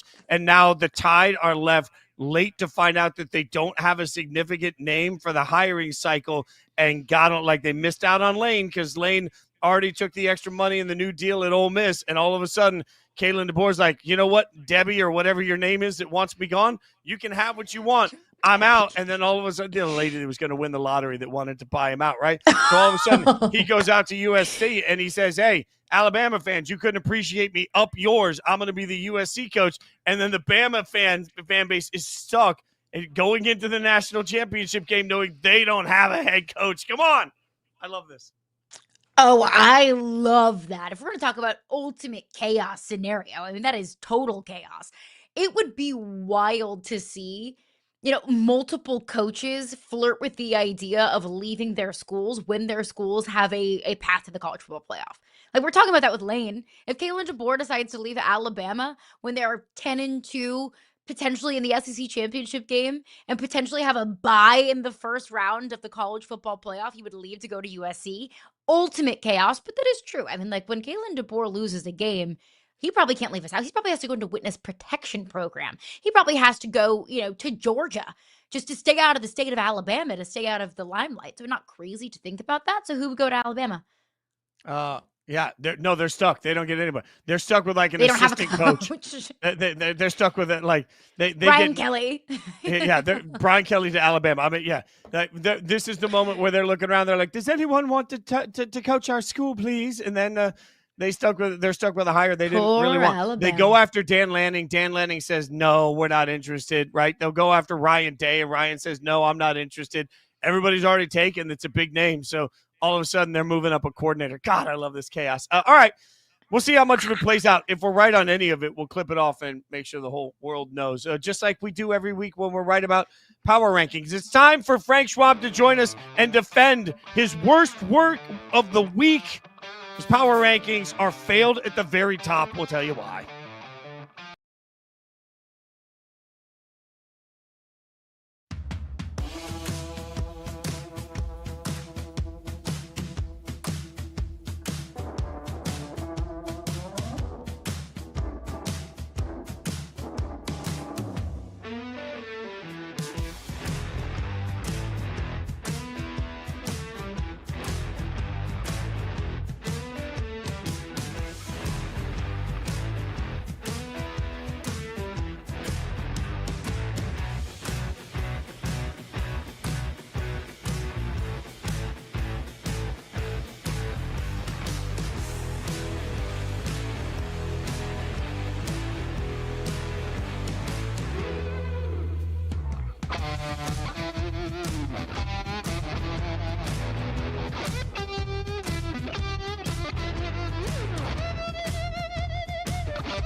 Oh, it's the most wonderful time of the week. It's time to bring in Frank Schwab for the Power Rankings.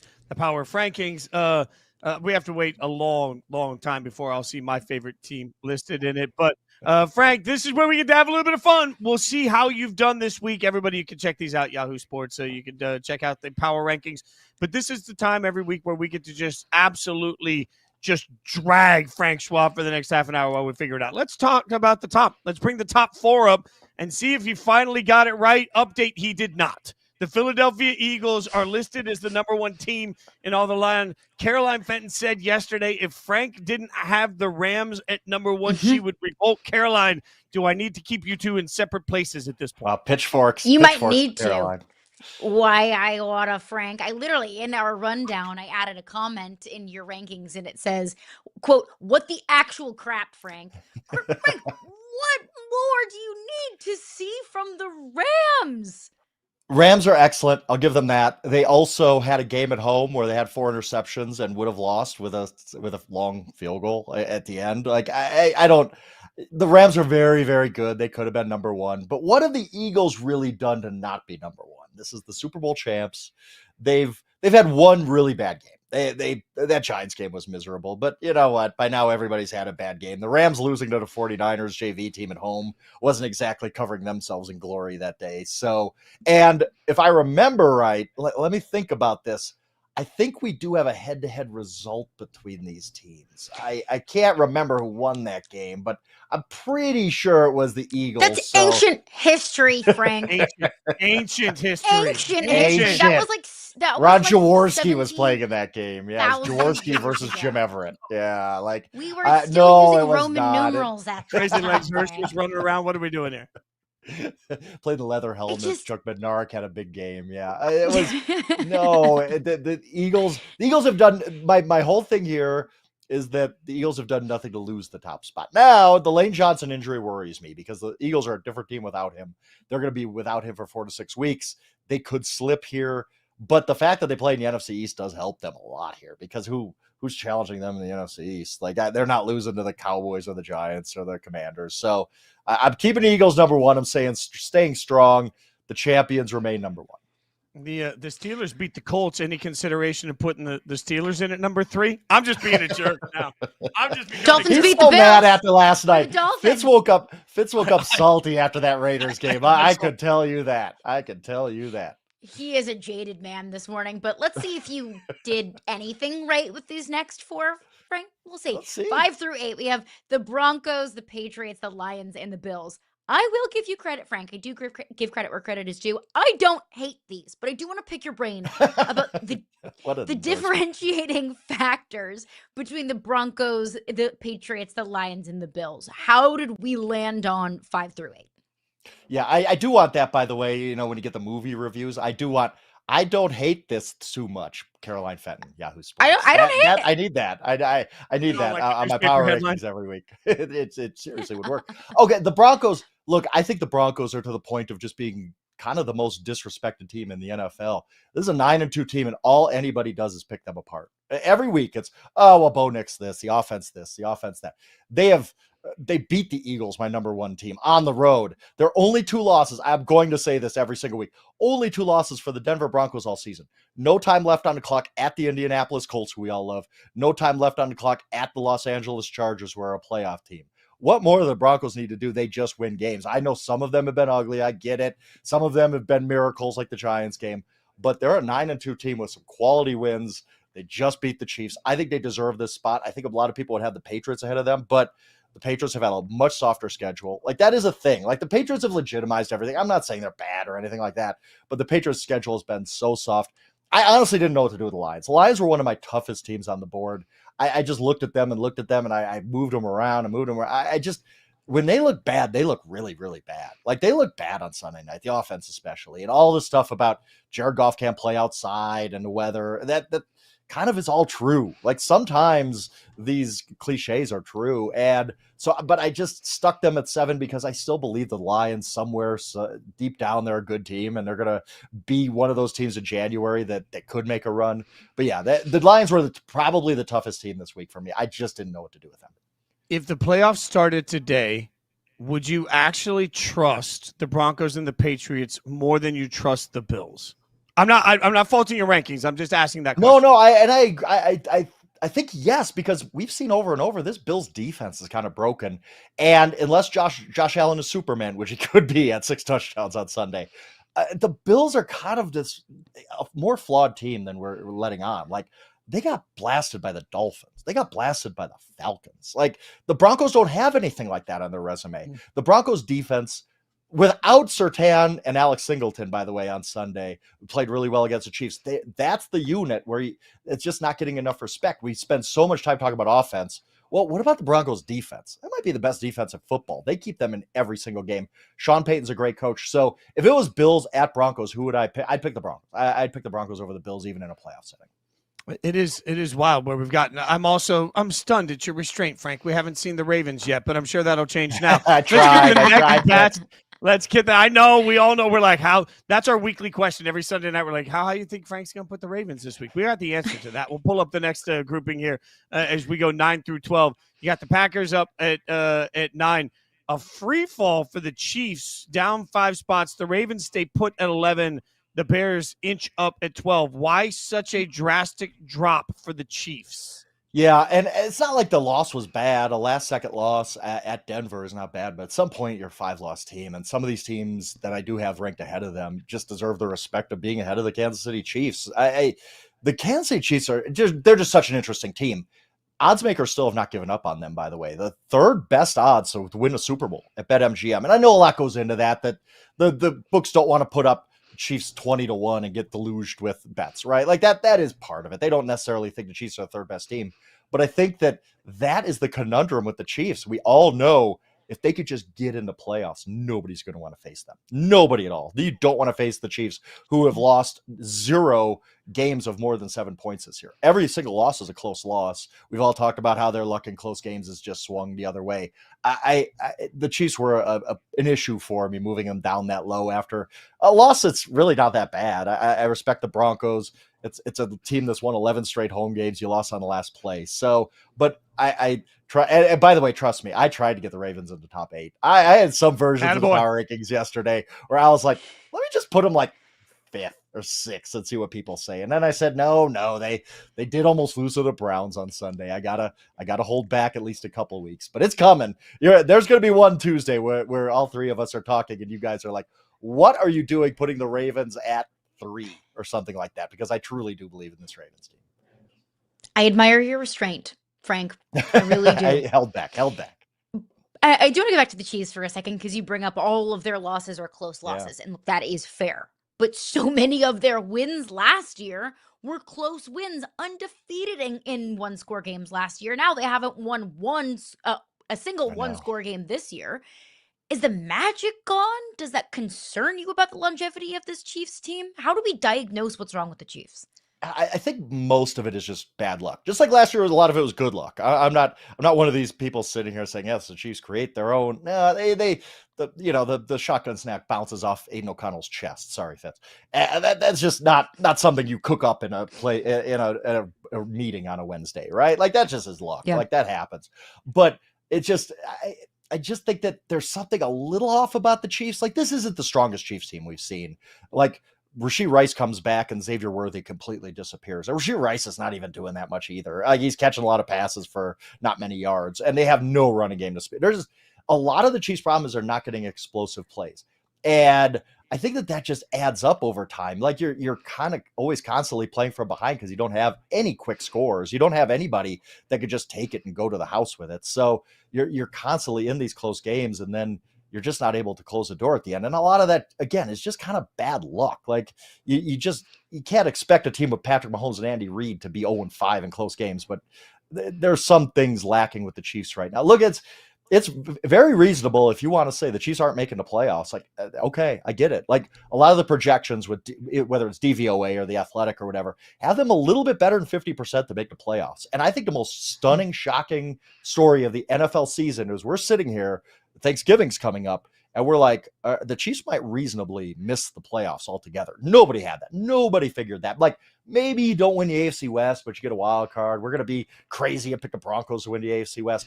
I don't think anybody had the Chiefs missing the playoffs altogether. It's a wild world we live in, but let's pull up our next group of teams, 13 through 16.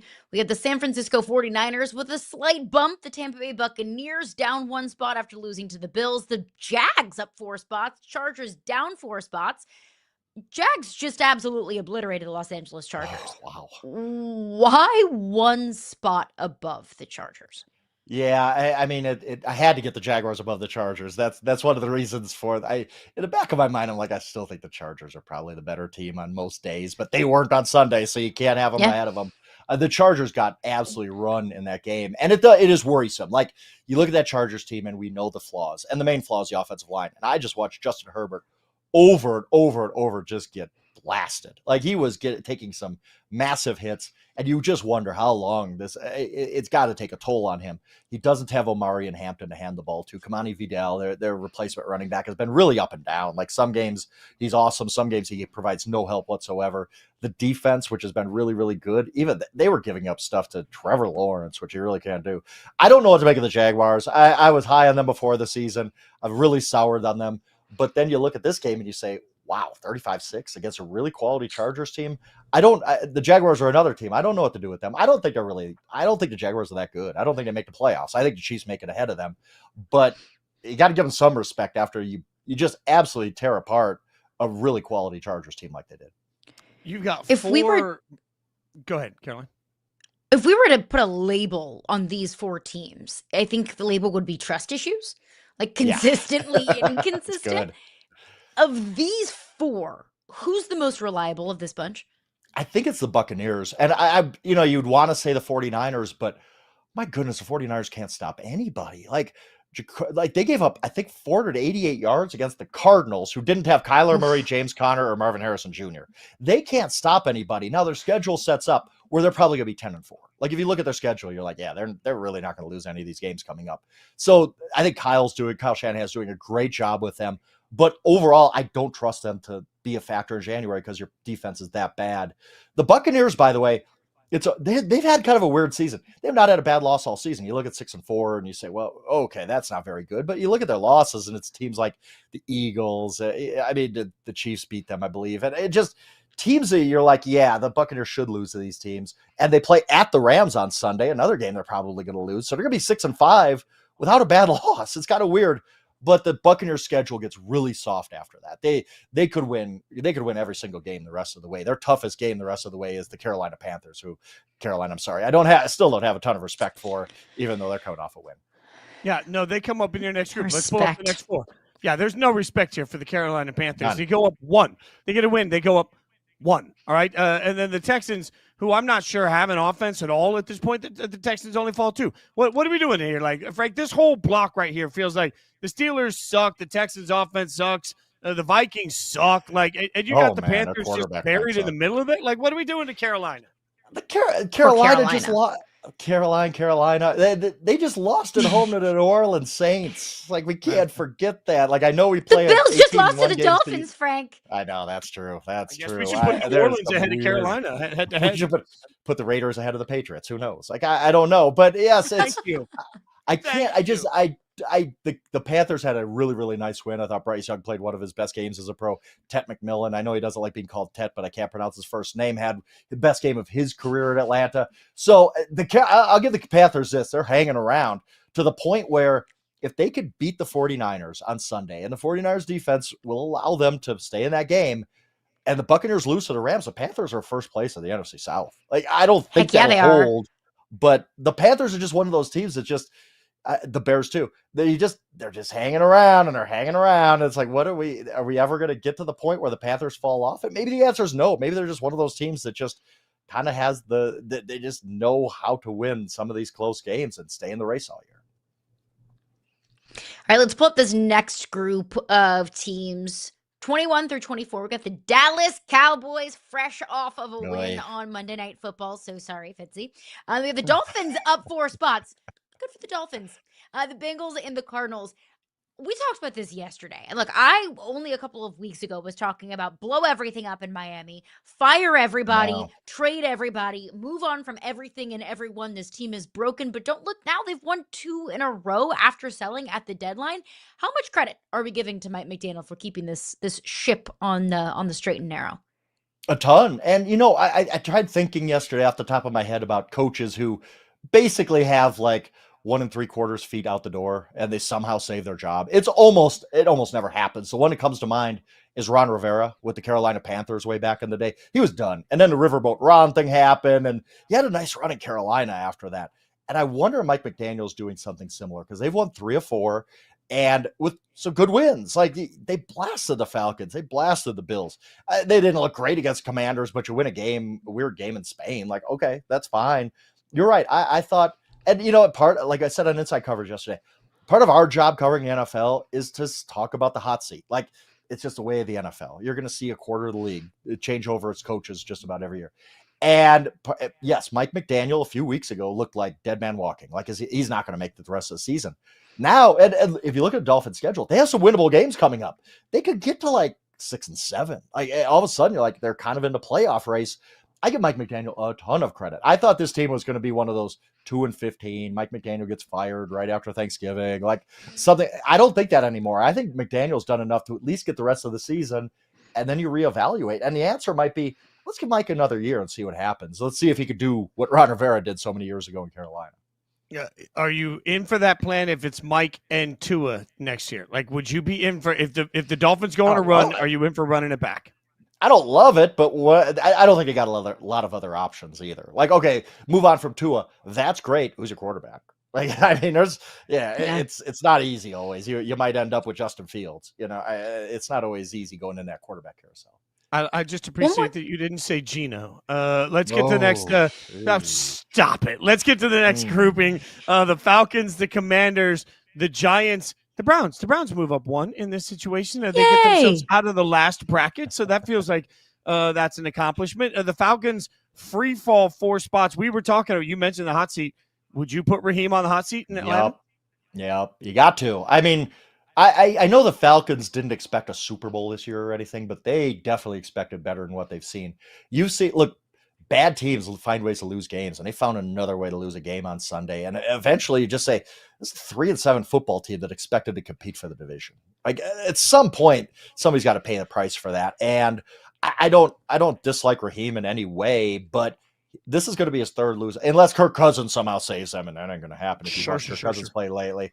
If it's going to be his third losing season in 3 tries with Atlanta, and at some point you just say, what are we doing here? Are we getting any better? I think the answer has to be no. They've taken a step back this year, and I think Raheem is definitely on the hot seat here, because you could just see a situation where they end up losing 5 of their last 7 games. And that record is going to look really ugly at the end of the year for a team that had legitimate hopes of beating the Buccaneers for this division.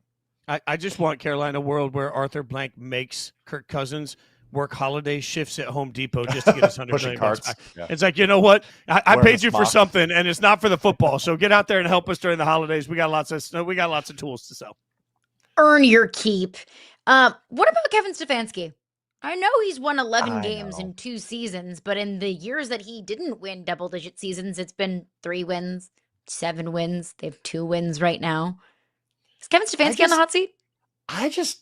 Yes, but I don't think he should be. But NFL coaches they fire coaches without really thinking, is this our guy or not? Which sounds weird. They just react. They react to, well, we had another losing season. We got to fire the coach. And I don't think that Kevin Stefanski is holding them back. I don't think this is some 9-win team that Kevin Stefanski is coaching into the ground. I think Kevin Stefanski is a pretty good coach.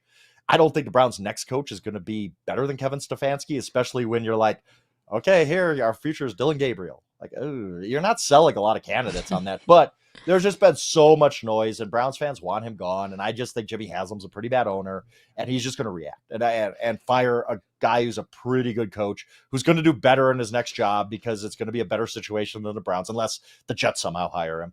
But I just think that I don't think it's Kevin Stefanski's fault, but he's probably going to pay the price for it.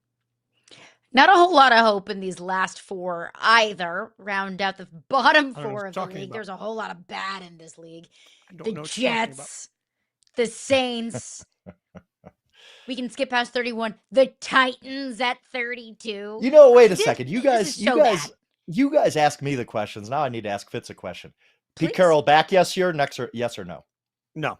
And we talked about this earlier, right? I'll say this clearly. Like, I don't think it's squarely on Pete Carroll. I just don't think that the timelines match to do a massive rebuild, and that's what you're up against it. Look, Chip Kelly certainly deserves to be fired. Fire Chip Kelly, fire everybody. Yeah, Tom Brady, you can't fire a minority owner, but I'd argue that he deserves something, considering he's the one that hand selected so many of these things, including Geno. Like, Pete didn't necessarily pick Geno. That was all like Tom picked Geno. So, like, look, there's enough blame to go around. But, yeah, I don't think you can bring, a 4,322-year-old coach back to start a rebuild, because it's going to take 5 or 6 years. And that was kind of the case before even when they hired him, we talked about it. And it was like, you're right. I like Pete a lot. Like, Pete has a really good case for the Pro Football Hall of Fame, a good case for the College Football Hall of Fame too. And but it didn't make sense, because you're hiring the oldest coach in NFL history when your ceiling is still last place in the AFC West. Like, I get it. They wanted to make themselves more competitive right now, build a culture. I think it's worse. This team looks less competitive to me than it did with Antonio Pierce's coach, which is unbelievable to me, but it's bad right now. And I don't see how you bring back Pete. I just don't, because again, if he was 10 years younger, you'd say, well, give him some time. He's done this in Seattle. Well, he doesn't have time now. Yeah, find your next quarterback and let that new head coach pick the quarterback, and then those two will be joined at the hip in the future. As much as I do love to crap on you, Frank, and on all of these teams, of those last 4 teams, the Jets, the Saints, the Raiders, the Titans, I will take a glass half full approach and say which team in the depths of in the drudges of the league should have the most hope. Oh, I think by default it's the Saints because they've at least looked a little feisty. I can't say the Jets because they're the Jets and they're still owned by Woody Johnson, although they have a ton of draft picks. Let's not screw this up, Jets, for once. I think the Titans are, man, they're bad. If the Titans had not won that game at Arizona, which was one of the flukiest wins you're ever going to see in the NFL, they somehow avoided a weekly talk of, is this the worst team in NFL history? They're that bad. Like, they would go 0-7. I don't believe the Titans are winning another game. Like, they're so bad. Like, but they won the one game. Nobody remembers the one-loss teams throughout NFL history. Everybody remembers the winless teams. So they avoided that just by that fluky win at Arizona. And then, like we talked about with the Raiders, it's like, oh, I don't even know where you go with this. Like, they kind of had this not all in, but like, let's win, let's improve now at least moment of we're going to draft a running back 6 and we're going to make Chip Kelly the highest paid coordinator ever. We're going to hire the oldest coach in NFL history. We're going to go trade for a 35-year-old quarterback, and they're worse. Like, how could I pick them as the one with the hope out of this 4? So I guess the Saints, I don't know. Frank, can I give you a fun fact? Please do, my friend. The Raiders moved to Oakland in 1995. Since moving to Oakland in 1995, not including Pete Carroll, they've had 11 head coaches that did not coach more than 2 seasons. 11 times. Since 1995, they've had 11 coaches that didn't get to a 3rd season. So if Pete Carroll becomes the 12th, there we go. Like, come on. That's when Pete Carroll becomes the 12th. Yeah. Mark Davis paying like 5 coaches now, you know. Oh, yeah. It's a beautiful thing. Frank, thanks for hanging out with us. I'm sad now, but I was happy in the beginning. I'm sorry, I hope Fitz. next week we can finally see a result that puts the Rams where they belong at the top of the power rankings. But you're always at the top of our power rankings every single week, Frank. We love you. We appreciate you coming on every week, letting us badger you. Appreciate you guys. Appreciate you, Frank. Read it on Yahoo Sports. There you see it right there. The Eagles number 1, the Titans number 32, the Jags and the Dolphins both rising 4, and the Chiefs, the biggest faller, down 5 spots. That is a big fall. I think we saw a little bit. Like, I love that Frank coming out and basically saying, hey, no matter what we think the Chiefs are, this is what they've actually been so far, Caroline. I like that sort of a move for Kansas City. Look, it's deserved. We can give the Kansas City Chiefs as much benefit of the doubt as we want to, but at some point you have to start delivering on the BOD that we give you. And the Chiefs have not been delivering on that. It was a clunker against the Bills, and they weren't able to make that late game magic happen against the Broncos this past week, so they deserve to free fall that much. And look, the Jags and the Dolphins, with wins that they've gotten over the last couple of weeks, they deserve to go up 4. The Tennessee Titans are dreadful. They're miserable. They're absolutely terrible. They deserve to be the 32nd team in Frank's power rankings. Look, the Eagles aren't undeserving of the top spot. I don't think it is crazy cuckoo to have the Eagles number 1 in power rankings because they haven't done anything. They won the Super Bowl last year. I just think at some point we have to start separating Super Bowl champion Philadelphia Eagles versus Philadelphia Eagles that we see this year. I think the Rams have been a better team, but it's not like the Eagles are undeserving. One of the biggest storylines that hasn't gotten enough attention now is paying attention to home field advantage in the NFC. Because I just wonder how different that entire path to the Super Bowl would have been for the Eagles if they were playing the Rams in L.A. instead of in Philadelphia last year. It was the toughest matchup they got in the playoffs, and it would be the same this year. We'll break that and all sorts of things down tomorrow morning. Come back for more Yahoo Sports Daily right here at 9 a.m. Thanks for watching.